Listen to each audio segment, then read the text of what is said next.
l'invité de la matinale. KTO Radio. À partir d'aujourd'hui et jusqu'à dimanche se tient le congrès Mission Bruxelles en la basilique nationale du Sacré-Cœur de Koekelberg. Un week-end de prières, d'enseignement et d'échanges pour encourager l'annonce de la foi. En Belgique, 53% des habitants se disent catholiques, mais la Belgique est aussi traversée par la sécularisation et l'anticléricalisme. Quel est le contexte en Belgique? Quels sont les défis pour l'annonce missionnaire? Annonciade Leménager est l'invitée de la matinale ce matin. Bonjour Annonciade. Oui, bonjour, merci de m'accueillir ce matin. Merci d'être avec nous depuis Bruxelles. Vous êtes la responsable de ce congrès Mission Bruxelles qui commence aujourd'hui. Alors tout est prêt? C'est bon pour vous? Oui, tout est quasi prêt. La veillée de lancement commence à 19h30 ce soir. Donc là, c'est vraiment les derniers préparatifs, l'installation de la sono, les soundchecks, comme disent les régisseurs, et puis l'accueil des participants dès 19h ce soir. Donc l'excitation est à son comble. Donc c'est la deuxième édition cette année après la première édition en 2022. Quelle a été votre intuition de départ pour lancer ce congrès? Notre intuition de départ, c'était vraiment de rassembler tous les chrétiens de Belgique. On sentait, mon mari est originaire d'Ardennes, plutôt une région rurale de la Belgique, et certes, les églises ont quand même encore des pratiquants, mais il y a quand même un besoin de se retrouver, de se rassembler et puis de faire église. Vous savez que la particularité de la Belgique, c'est d'être divisée en deux langues, le néerlandais et le français, la Flandre et la Wallonie. Et donc aussi peut-être de mettre autour de la même table ces deux langues, ces deux peuples, si je puis dire. Et puis les mêmes défis qu'en France, c'est-à-dire rassembler aussi les différentes sensibilités. Moi, ce qui m'a touchée au départ, on est parti à une dizaine de Belges à Paris. On avait entendu parler de ce congrès mission. On s'est dit, mais allons voir un petit peu ce que c'est. Et on a vraiment été interpellés de voir autour de la même table toutes les sensibilités de l'Église. Et vous savez, en France, on dit il y a les charismatiques, les tradis, les progressistes, les conservateurs, etc. Et là, c'est pour la première fois, je voyais dans la même église ou dans la même salle un prêtre en civil, une petite dame qui vient de la province, vous voyez, de la campagne, une petite famille de Versailles, une religieuse avec son habit plus classique, etc. Et tout le monde était là, non pas, parce que je crois que la question de l'évangélisation, la question de la mission, en fait, un des plus beaux fruits, c'est la communion. Le congrès de mission, on ne va pas rechercher la communion, mais le fait de se poser la question de comment on va annoncer le Christ, comment on va partager notre foi dans la société actuelle, finalement, ça va créer un très bel esprit de communion entre tous les chrétiens. Et il y a un défi de langue aussi, parce qu'il va y avoir des Wallons et des Flamands. C'est un défi aussi au niveau de la communication.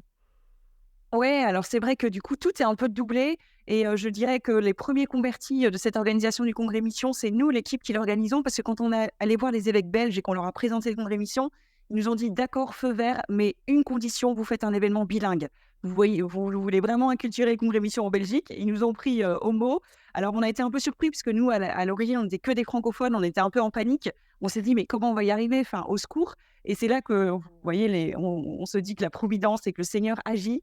On a eu plusieurs volontaires néerlandophones qui nous ont dit: «Bah, écoutez, nous, on rejoint l'équipe et on se lance pour organiser donc ce qu'on appelle le Missie Congrès». C'est un congrès mission en néerlandais, et ça a été bouleversant, parce qu'aujourd'hui, l'équipe néerlandophone est moins nombreuse que la francophone, mais elle est là, elle a fait une super belle programmation, et tout le congrès mission sera totalement bilingue, et notamment des jeunes néerlandophones. Parce que souvent, on dit: «Oui, en Flandre, c'est vrai que la chute de la pratique a été encore plus violente peut-être qu'en Wallonie», peut-être du côté francophone. Mais je trouve que c'est plein d'espérance de voir que les néerlandophones sont là, que le congrès mission est bilingue, et qu'il y a vraiment aussi un beau renouveau et de beaux rabots qui sont en Flandre. Vous parlez de la chute du catholicisme, de la pratique catholique. En quoi le congrès Mission Bruxelles est une réponse adéquate à ce contexte de sécularisation en Belgique? Que proposez-vous? Oui, je pense, en fait, je parle de la chute parce que peut-être que, contrairement à la France, l'Église a été très très institutionnelle en Belgique. Vous savez, il n'y a pas eu la loi de 1905 qui a séparé l'Église et l'État, donc l'Église a gardé un rôle très prégnant, et peut-être encore plus en Flandre aussi. Donc, si vous voulez, le scoutisme, le réseau des écoles, mais même, la sécurité sociale, tout ça, tout était très encore, lié à l'Église, et donc l'Église a eu une casquette comme ça, très très prégnante. Et il y a peut-être eu un ras-le-bol, si vous voulez, un peu plus fort au moment de la déchristianisation qu'on a tous connue, qui sont liés à de multiples facteurs. Et donc je crois que le congrès mission, si vous voulez, arrive un peu avec aussi un état d'esprit peut-être décomplexé, on en reparlera, mais peut-être aussi lié au contexte des abus, à toute aussi d'une génération qui a été marquée par beaucoup de choses qui n'étaient pas ajustées. Et là, c'est peut-être un souffle nouveau, je dirais décomplexé, mais aussi une certaine joie et un peu une humilité aussi de dire, on veut juste montrer ce qui se vit de beau dans l'église, voilà, notamment à travers les ateliers, être un peu c'est une vitrine en quelque sorte, montrer que l'église est un laboratoire et qu'elle se construit, cet immense chantier avec, ces humbles initiatives qui se vivent en paroisse, qui se vivent dans les communautés. Voilà, un peu, voilà, en même temps, le congrès mission n'est pas une finalité, vous voyez? C'est un petit outil, mais en même temps qui est audacieux parce que voilà, il y a une programmation et vraiment une volonté de montrer, quelque chose d'assez large de ce qui se vit dans l'église. Je cite une partie du manifeste du Congrès.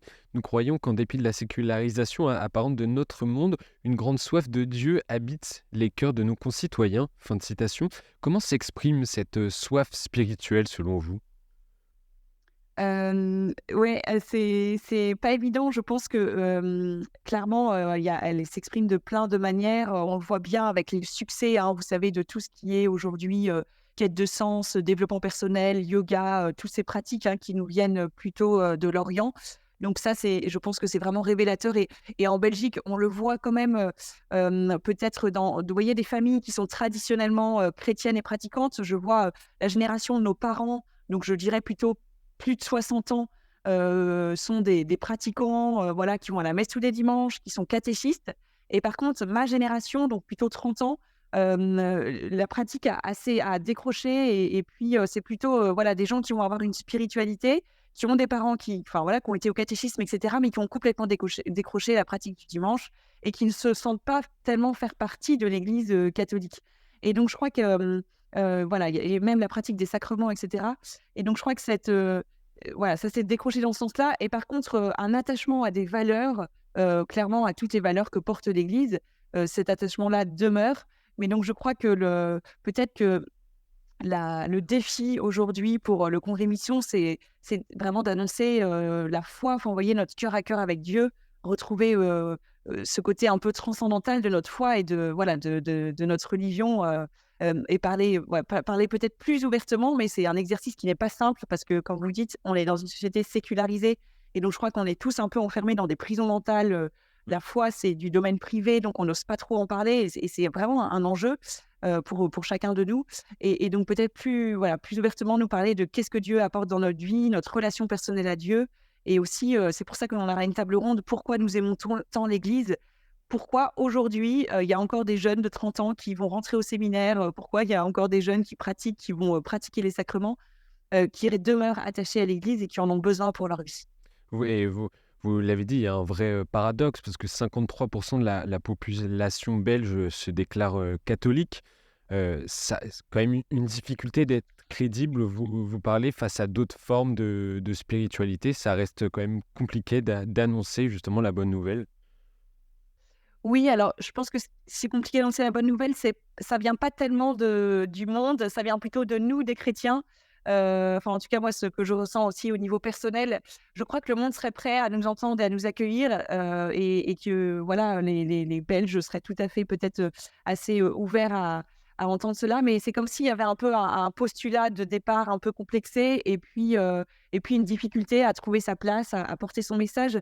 En tout cas, et au niveau de l'Église institution, on ressent en Belgique qu'il y a un vrai souci d'être un hôpital de campagne, vous voyez, de soutenir les actions sociales, d'être présent sur le terrain et finalement d'annoncer aussi, hein, bien sûr, témoigner de Dieu de cette manière-là. Mais la dimension explicite, clairement, est plus difficile, est plus compliquée et je pense que ça vient plutôt de nous, chrétiens, que de la société, que le message ne soit pas, c'est pas qu'il n'est pas entendu, quoi. C'est peut-être qu'il n'est pas émis, plutôt dans ce sens-là. Vous avez parlé également de la situation autour des abus. L'Église en Belgique est fortement secouée par l'ampleur des abus sexuels sur mineurs. Les évêques ont d'ailleurs été auditionnés, je crois, le 23 février dernier dans le cadre d'une nouvelle commission parlementaire. Quel est l'impact de cette nouvelle crise autour des abus en Belgique alors que l'Église a pris il y a 10 ans déjà une large série de mesures? Oui, tout à fait. Alors pour remettre un tout petit peu dans le contexte, hein, je pense que ce qu'on vit aujourd'hui, c'est un impact médiatique et politique. En fait, les abus sont revenus dans l'actualité au cours du mois de septembre parce qu'il y a une série télévision publique flamande qui a fait un reportage sur 4 semaines qui s'appelle Godvergeten, donc les oubliés de Dieu. dans lequel, voilà, pour la première fois, des victimes d'abus témoignaient face caméra. Et ça a vraiment permis, je pense, de réaliser donc les cicatrices immenses toujours ouvertes de ces victimes, hein. Mais ce sont donc des abus qui étaient vraiment pour l'essentiel déjà connus et des abus qui se sont passés donc il y a 30, 40 ans, et effectivement, comme vous le dites, hein, qui avaient déjà été, entre guillemets, traités dans les années 2010. Mais cette série télévision a vraiment, si vous voulez, remis au jour, ces drames, de l'Église et de voilà, de ces abus. Et donc c'est à la suite de cette série de télévision que des commissions parlementaires se sont saisies des affaires et ont demandé à l'Église de mettre en place de quoi soutenir des victimes et pour éviter de futurs abus. En fait, en Flandre, il y a eu clairement je crois, des centaines de demandes de débaptisation à la suite, de ce reportage, donc ça veut dire être rayé des registres de baptême. Il y en a eu moins du côté francophone. Je pense que en fait, ceux qui ont voulu quitter l'Église, après ce scandale des abus l'ont fait en 2010. Donc l'impact, si vous voulez, direct de ce reportage télévision a plus été vraiment au niveau émotionnel et médiatique, moins dans la pratique puisque, si vous voulez, en 2010, il y avait déjà eu un grand travail, de communication à ce moment-là. Et ce qu'on remarque, c'est qu'au niveau des catholiques pratiquants, donc je dirais, de la première couche, hein, du noyau de pratiquants, hem, ça a accentué donc la prise de conscience sur ces abus, mais ça n'a pas fait quitter, la pratique et l'Église, pour autant, enfin en tout cas, à ce moment-là donc, du reportage. Il y Si je a puis dire un peu. et est-ce que le congrès mission pour, revenir, dernière question, Annonciane Ménager, est-ce que le congrès mission dans ce contexte s'adresse, malgré tout à tout le monde et est-ce que vous avez vraiment la vocation et l'envie d'accueillir tout le monde, catholique comme, pas? Oui, oui, bien sûr. Alors c'est un événement catholique, donc qui s'adresse, principalement aux catholiques, même pratiquants, parce que c'est vraiment comment, je réveille, si vous voulez, mon élan missionnaire et comment je trouve aussi ma propre manière de devenir missionnaire. Et lié au contexte, on aura une table ronde, hein, qui s'appelle «Après le scandale des abus, comment parler au monde avec délicatesse». Alors on a le souci de pas, si vous voulez, re-exposer les abus parce que c'est pas notre place, ni nos compétences. Et puis, voilà, c'est fait par des professionnels. Mais par contre, vraiment se dire comment, avec cette histoire, avec ce contexte médiatique, avec voilà, ce contexte qu'on vit en ce moment, on trouve aussi notre posture et je crois que ça l'Église doit trouver vraiment une manière d'être parce que, l'évangélisation pour l'Église, c'est vital, comme nous le rappelle le pape François. Et donc, elle ne peut pas, non plus, voilà, s'enterrer, se cacher et donc, voilà, annoncer le Christ. Mais quel visage du Christ aussi on a envie de montrer à la société et garder voilà, notre posture et notre rôle premier de baptisé, de missionnaire, tout en étant ajusté aux défis de notre temps. Merci, Annonciade Le Ménager. Pour, nos auditeurs belges ou de passage, à Bruxelles, je donne l'adresse du site www.missycongrèsmission.be pour, retrouver toutes les informations sur les nombreux intervenants et ateliers proposés jusqu'à dimanche. Belle, journée, à vous, Annonciade.